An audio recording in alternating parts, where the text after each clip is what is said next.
जय श्री राम मित्रों। एक बार फिर से मेरे ब्लॉग में आपका स्वागत है और यह चंबा की रामलीला ब्लॉग का दूसरा भाग है।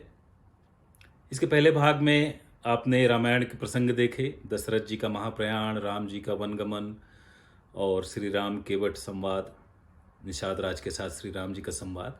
और ब्लॉग के इस भाग में हम भरत मिलाप का प्रसंग देखेंगे।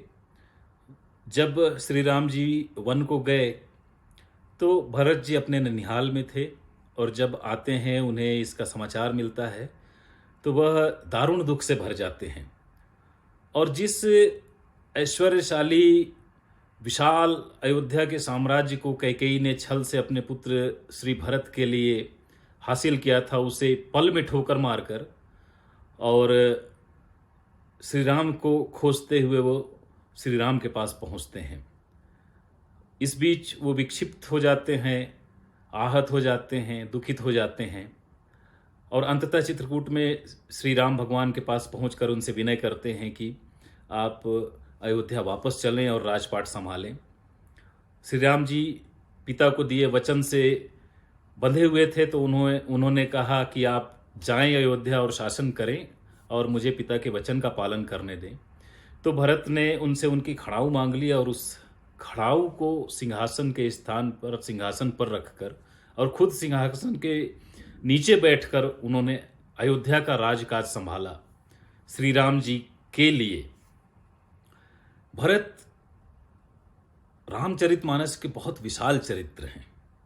मर्यादा पुरुषोत्तम तो मर्यादा पुरुषोत्तम थे ही, लेकिन उस काल में, त्रेता युग में, सभी जो जीवन स्तर था, जो सोच थी, वो एक अद्भुत स्तर पर थी।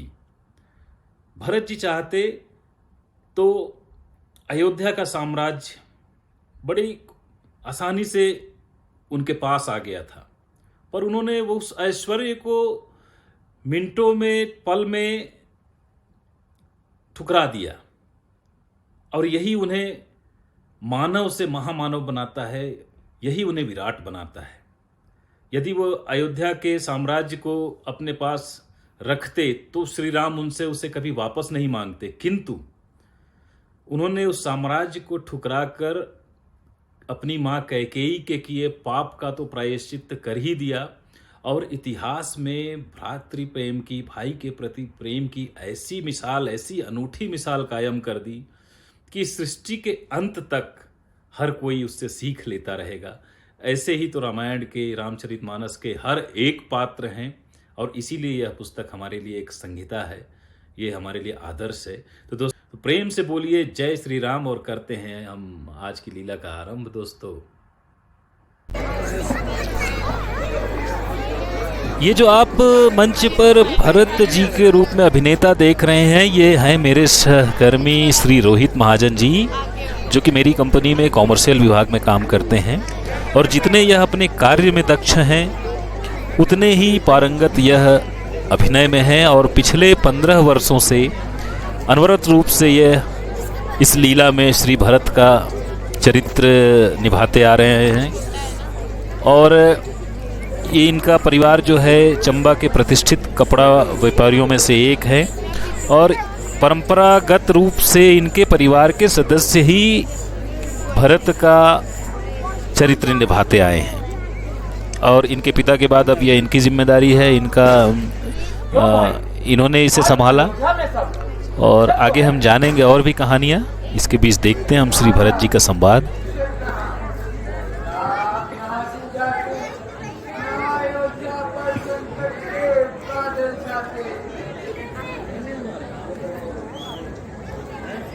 आखिर कोई कारण भी तो बताओ।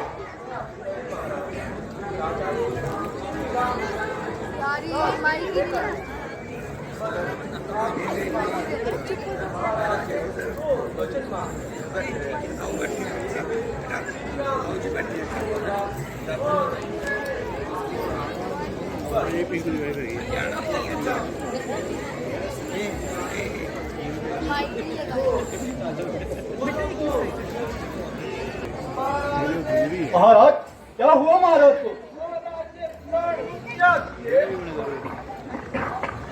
ओ कलंकी भरत, अब तू दुनिया में किसी को मुंह दिखाने के काबिल न रहा।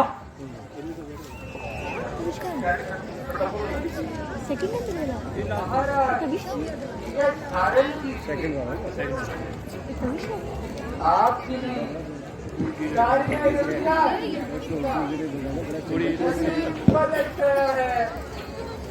अयोध्या सूनी और सन अवध पुरी बन गया है।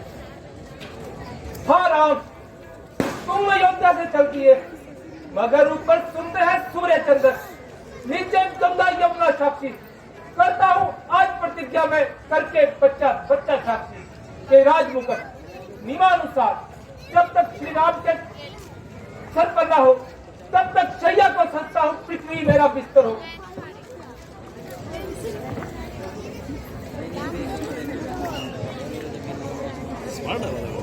ओ कुलनाचक माता, मैं तुझे प्रणाम करके धिक्कारता हूँ। है सभ्यता मिली हुई तिल के धुएं के साथ देता है गालियां मुझे, लेकिन बड़े अवध के साथ। धर्मवीरों का सपूत औलाद का ये काम है, दुख वचन तुझको है, माता को प्रणाम है। भरत, मैंने जो कुछ भी किया तेरे भले के लिए किया। भला मंजूर था तो यूं किया होता भला मेरा, लिया था जन्म जब मैंने दबा देती गला मेरा। बेटा, मेरे दूध की तो शर्म वही है। तो मुझे शर्मा रहा है, ना मैं तेरा दूध पीता, अभी पीता ना तेरा दूध पीता, तो कर देता। प्रभु से गर्भ में फरियाद करता और मैं फल देता, बदल देता वो तेरी को, या मुझको ही बदल देता। ना मैं पैदा यहाँ होता, ना ऐसी दुर्दशा होती, पशु योनि थी अच्छी, वरना माता कक्षा होती। अरे बाबले, मैंने तुझे ताज दिलाया, ताज बनने से बचाया, फिर भी तेरी समझ में कुछ ना आया। राज्य चूल्हे में ताज को लगे आप। ओ पति घातनी माता, यूं क्यों नहीं कहती कि मैंने कुल को कलंक लगाया है। हकदार को गद्दी से उतारा, अपने पति को जान से मारा। बस अब राज तिलक का जो सम्मान वो मेरे से भी या तो प्रभु श्री राम के लिए है या पिता की मृत्यु का शैयादान है। हाय ओ बेटी, तूने नाश कुल का कर दिया, क्यों ना पैदा होते ही खंजर गले पे ढक दिया। भाई को बनवास, मुझे राज दिलाया, शीश तूने गवाया।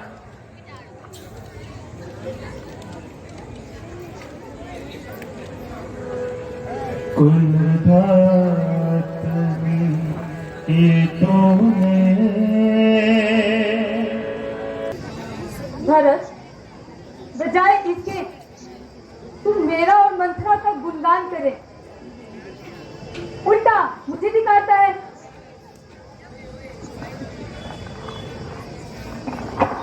शत्रुघ्न, ये क्या? माता की मम्मी गाल बदली है, तो बोले लाना। माता की ये तमाम इसे कुत्ता नवाया हुआ है, शोक सखाए जो हमारे घर पर और सारे नगर में चाहिए इस पुरानी गंदगी वृक्ष की चाल है। मेरे दिल में आता है किसी को काट दूर से, किसान बाप कट जाए, जो कट जाए इससे करते। शत्रुघ्न नहीं, ये दूसरा जब अपनी दुष्टा से नहीं टूटती तो हम अपने धर्म से टूटते। आपको चंडाली बात दयाती है। हाँ, इसलिए ये नारी जाति है जो इस पर हाथ छोड़ेगी तो अपना धर्म त्यागेगी। कि हमें सूर्यवंशी कुल की मर्यादा न तोड़ेगी। अगर स्त्री का मामला पाप न होता तो सबसे पहले इसका खात्मा होता। बस मैंने इसे छोड़ा, तुम इसे छोड़ो। दूर हो रहे हो मक्कर।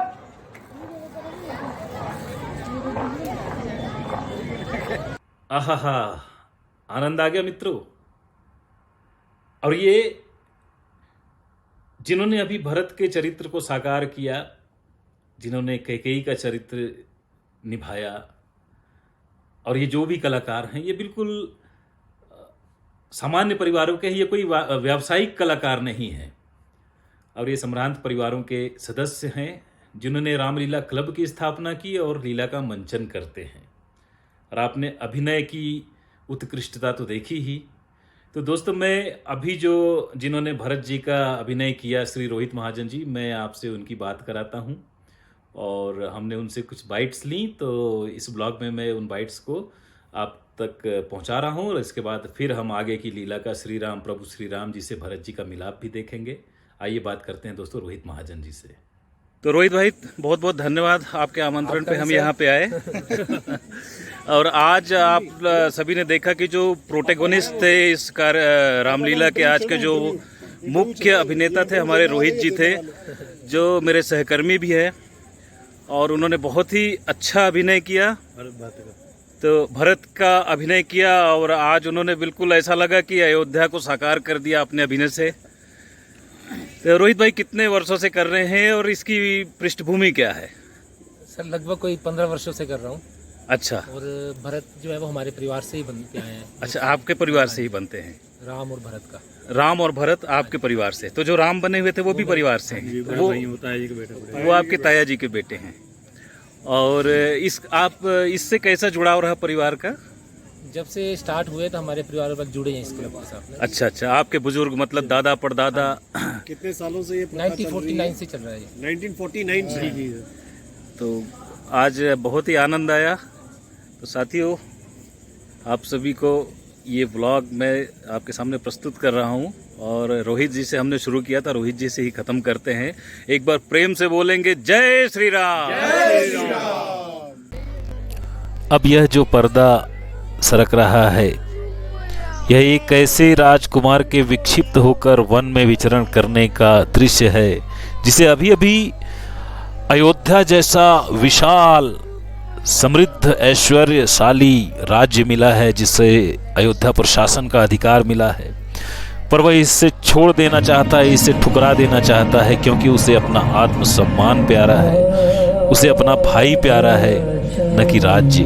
और जहाँ इतिहास ऐसे शहंशाहों की कहानियों से भरा पड़ा है, अटा पड़ा है, जिन्होंने अपने पिताओं को कैद कर दिया, जिन्होंने अपने भाइयों को धोखे से मरवा दिया राज्य के लिए, वहाँ महाराज भरत की कथा एक मिसाल है, एक आदर्श है, एक संहिता है, आचार संहिता है। दोस्तों, आइए देखते हैं भरत का दुख।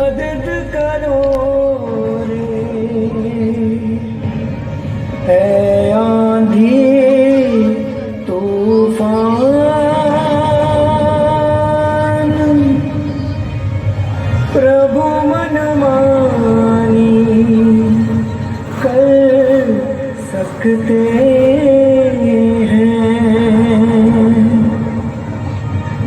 बन सकते पाषाण,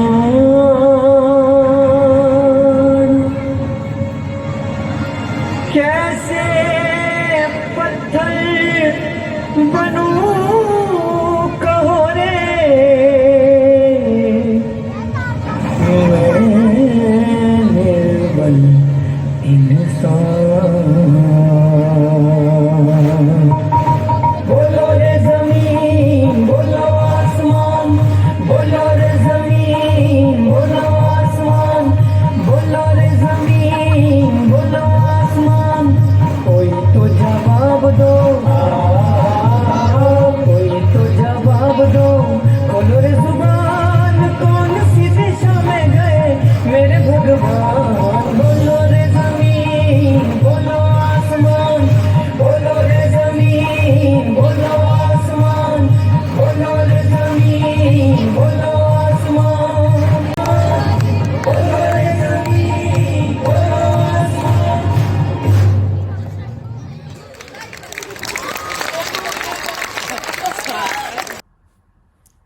आनंद आ रहा है मित्रों?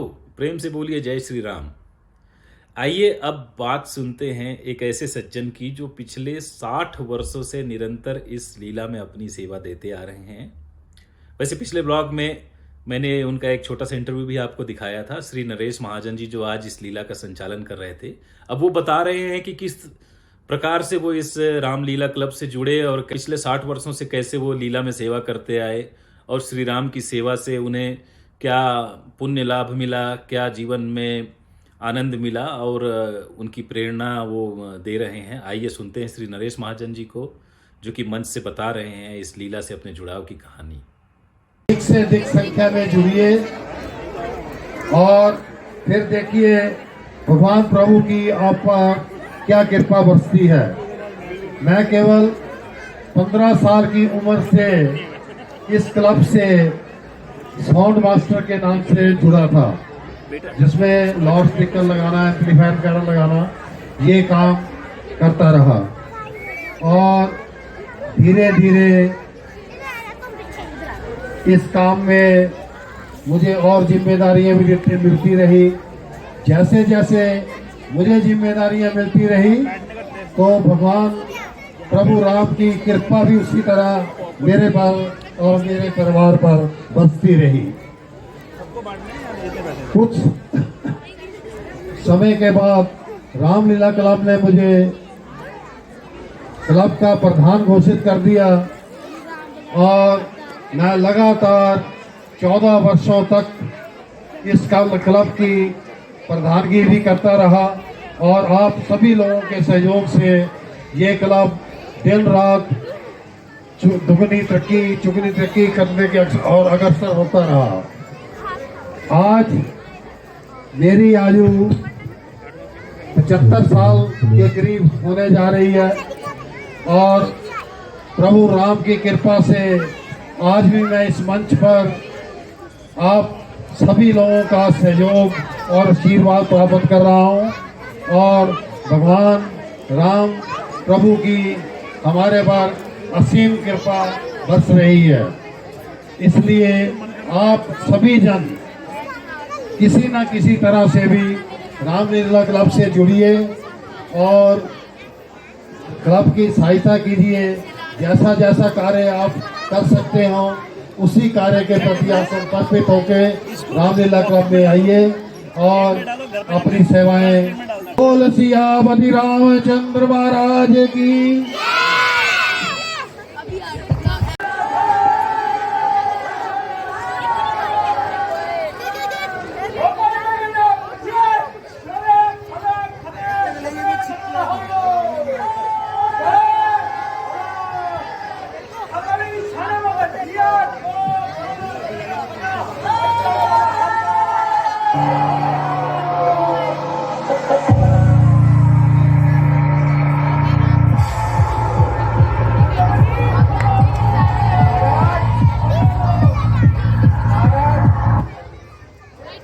महाराज आइए, महाराज आइए, महाराज थोड़ा विश्राम करिए, बैठिए महाराज।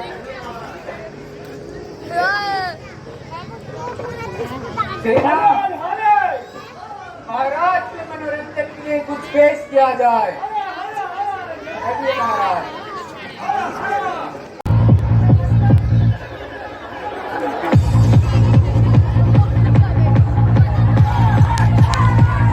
तो मित्रों, आपने देखा कि श्री राम मर्यादा पुरुषोत्तम श्री राम वन में विचरण करते हुए आगे बढ़ रहे हैं और जंगली उनका स्वागत कर रहे हैं। और अब यह श्री भरत जी चित्रकूट में अपने प्रिय भ्राता श्री राम से मिलने आ पहुंचे। क्षमा प्रभु, क्षमा करते हैं प्राप्ति चरणों की चेहरे देखना, देखना अपनी तरफ और गुंडा मेरे देखना। भाई उठो, मेरे हृदय को ठंडा करो। किस मुंह से उठूं? परमात्मा ने मुझे एक शुक्री के पेट से पैदा किया होता, परंतु कई की कोख से जन्म न दिया होता। भारत का पेट छाती लगाने के काबिल, मेरा मुंह अब नहीं दिखाने के काबिल। ये बहुत घृणा है। भारत वो ही क्या है?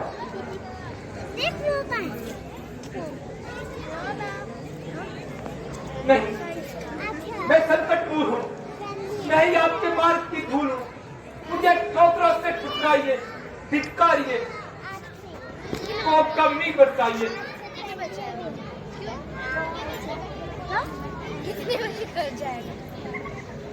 करके हमको बेसहारे आप बन में क्यों पधारे, करके हमको बेसहारे आप बन में क्यों पधारे। मुझको थी ना खबर फट गए जाज़िम, जी नहीं सकता मैं बिन तुम्हारे, करके हमको बेसहारे आप बन में क्यों पधारे, करके हमको बेसहारे। जो खुदा माने कि मुझको कर दो क्षमा, हो गई आपके बिन अवध ये मीरा, एक नजर मेरे की मुझ पे कर दो जरा, एक नजर की मुझ पे कर दो जरा, अर्ज सुन लो मेरी राह पे हारे, करके हमको बेसहारे आप में क्यों पधारे।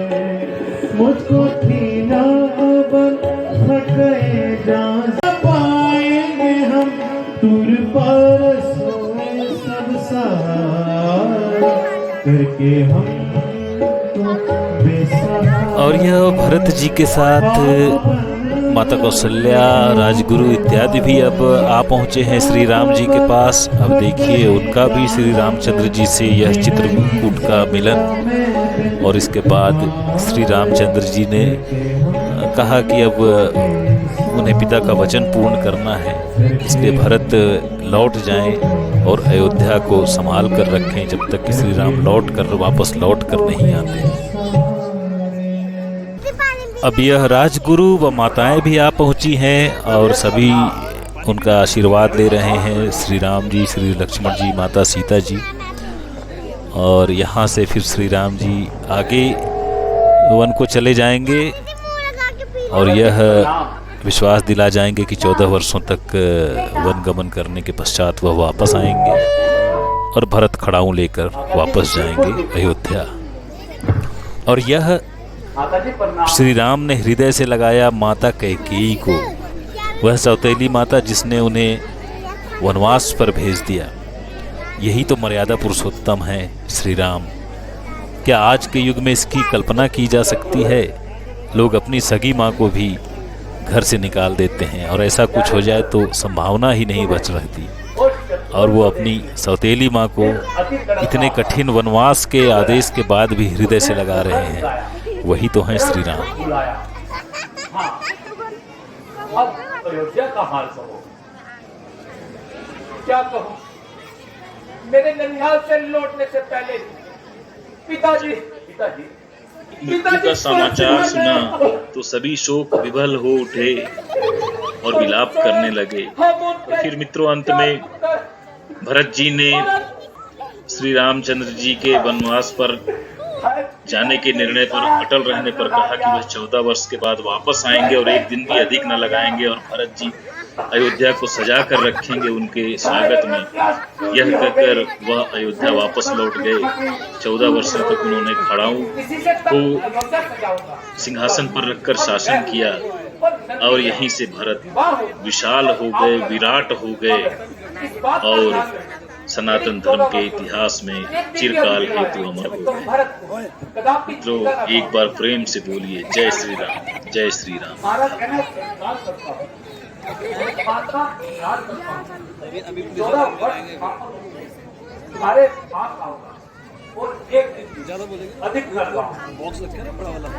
और यह भरत जी ने खड़ाऊ अपने सर पर उठा ली और उस खड़ाऊ को आदेश और आधार मानकर उन्होंने 14 वर्ष तक अयोध्या को संभाले रखा श्री राम के लिए, उनकी धरोहर के रूप में। और मित्रों, ये आज की लीला का मंचन समाप्त हुआ। अब हम आपसे दशहरे के रोज फिर मिलेंगे, एक व्लॉग लेकर आएंगे दशहरे पर। और इसके पश्चात अब ये आप देखें, सभी चल पड़े, खुश हैं, प्रसन्न हैं, आनंदित हैं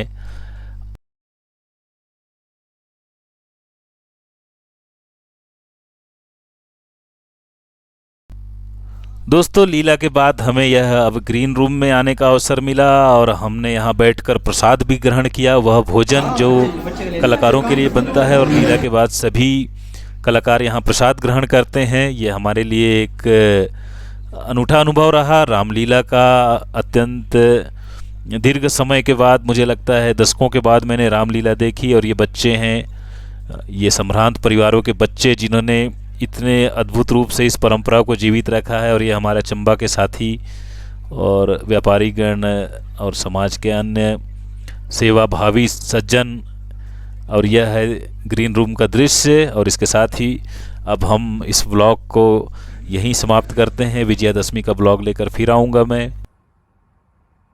कैसी लगी दोस्तों चंबा की रामलीला? आखिरकार भरत जी श्री राम जी से आशीर्वाद लेकर और उनकी खड़ाऊँ लेकर अयोध्या वापस आ गए। मैंने पहले ही कहा था कि भ्रातृ प्रेम की, भ्रातृत्व की ये अनूठी मिसाल है। और आज जब हम निज स्वार्थ में, निहित स्वार्थ में, आज के इस अंधे युग में चरम पर पहुंच चुके हैं, ऐसे में कहीं न कहीं रामचरितमानस हमारे लिए एक आदर्श है, एक प्रकाश स्तंभ है। और इसमें जो अतीत में इसकी जो किस्से हैं, इसकी कहानियां हैं, ये निश्चित रूप से जीवन को सरल और स्वाभिमान और आत्मसम्मान से पूर्ण बनाने में हमारी सहायता करती हैं। तो दोस्तों, इतनी अच्छी लीला के बाद अब मेरे पास बताने को कुछ नहीं रह गया है। मैं बस इतना कहूँगा कि हम सभी को रामचरितमानस का आदर्श अपने जीवन में उतारना चाहिए। आप देखें कि दशरथ जी ने कैकेयी को वचन दिया था, तो उस वचन के पालन के लिए उन्हें श्री राम को राज्य के अधिकार से वंचित करना पड़ा। श्री राम जी ने पिता की आज्ञा को सर्वोपरि मानते हुए इतने बड़े साम्राज्य को ठुकरा दिया। भरत जी ने इतने बड़े साम्राज्य को ठुकरा दिया अपने भाई के प्रेम में। तो रामायण में हर पात्र कुछ ऐसा बता के जाता है जो हमें माया से, मोह से, मिथ्या से दूर करता है और जीवन के मूल तत्व की ओर लेकर जाता है, जो कि है प्रेम, जो कि है सदाशयता, जो है कि है निष्पक्षता और जो कि है विराटता। हम लोभ में, लालच में क्षुद्र हो जाते हैं मित्रों, और त्याग करके हम महान और विराट बन जाते हैं। और ये मानव मात्र के हाथ में ही है कि वह चुनता क्या है। दोस्तों, मैं इस ब्लॉग को यहीं पर समाप्त करता हूँ और इसके बाद मैं एक ब्लॉग और लेकर आऊँगा जो कि चंबा की विजयादशमी का है। वो भी आयोजन बड़ा सुंदर और बहुत भव्य होता है। और आगे जल्दी ही एक ब्लॉग लेकर आऊँगा चंबा की विजयादशमी और 10वें दिन श्री राम जी के राज्याभिषेक का और श्री राम दरबार का भी प्रसंग आप देखेंगे। और इसके बाद आपका मन कर जाएगा कि अगले वर्ष जब चंबा की रामलीला हो तो आप भी घूमते हुए यहाँ आएँ और इस लीला का आनंद उठाएं। प्रेम से बोलिए जय श्री राम।